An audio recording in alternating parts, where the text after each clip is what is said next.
Hello and welcome to this fourth and last lecture on problem definition in this course Master in Artificial Intelligence.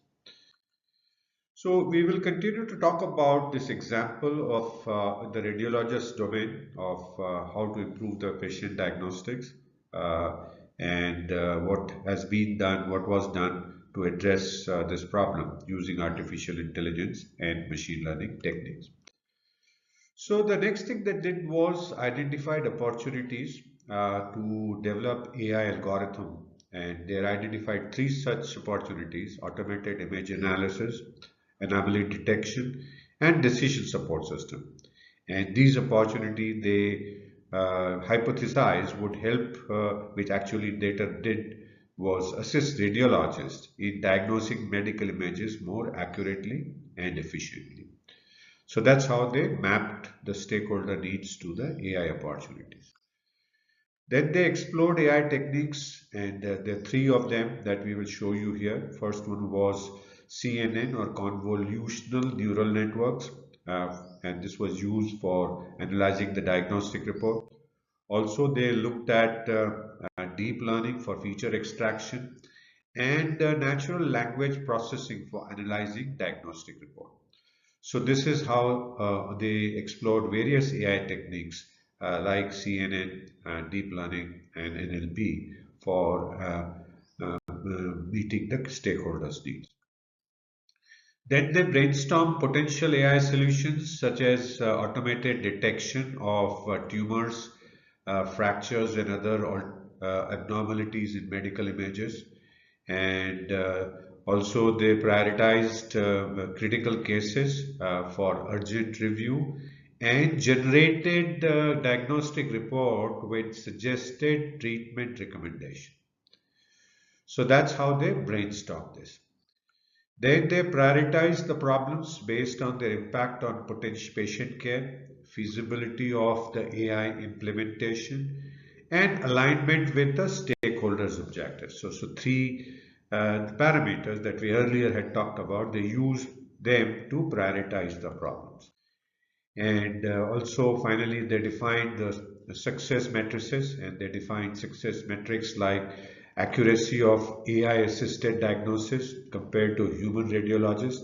How good was their AI-assisted diagnosis compared to the conventional way that human radiologists did?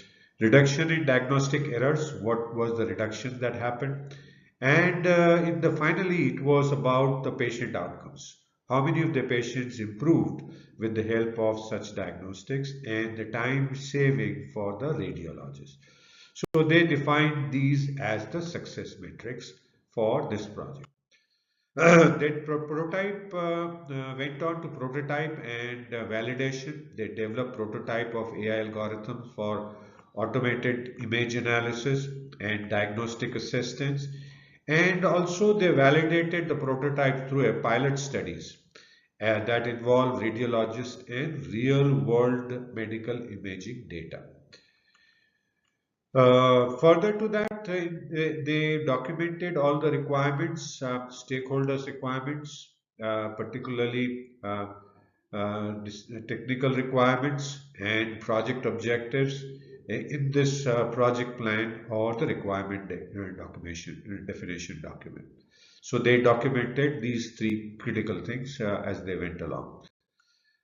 They made sure that they communicated effectively with stakeholders to keep them informed about the project progress.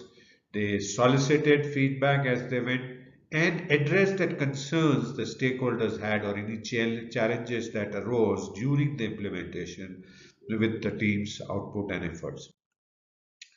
So by following this example, we can see that we can effectively understand stakeholders' needs and define problems which can address which can be addressed using artificial intelligence and machine learning techniques. So your resources are these artificial intelligence and machine learning techniques, and what we saw that using some of them, like we saw, like CNN, deep learning, and NLP, the team here who was working on this project of proving patient diagnostic and radiology was able to make significant improvements in the patient outcomes and the other critical success measures that they had defined. So, having looked at what do we do next? So, what we will do is now we will look at the next stage of data collection and pre-processing, in which one gathers relevant data, ensures its quality, pre-processes it, and makes it suitable for analysis and modeling. So, we will cover that in a few lectures in the next section. So thank you so much for watching this fourth problem definition lecture.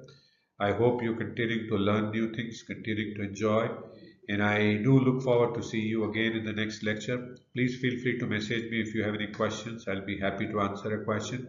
And also download the PDF file to take a look at anything that you need to and that is of interest to you.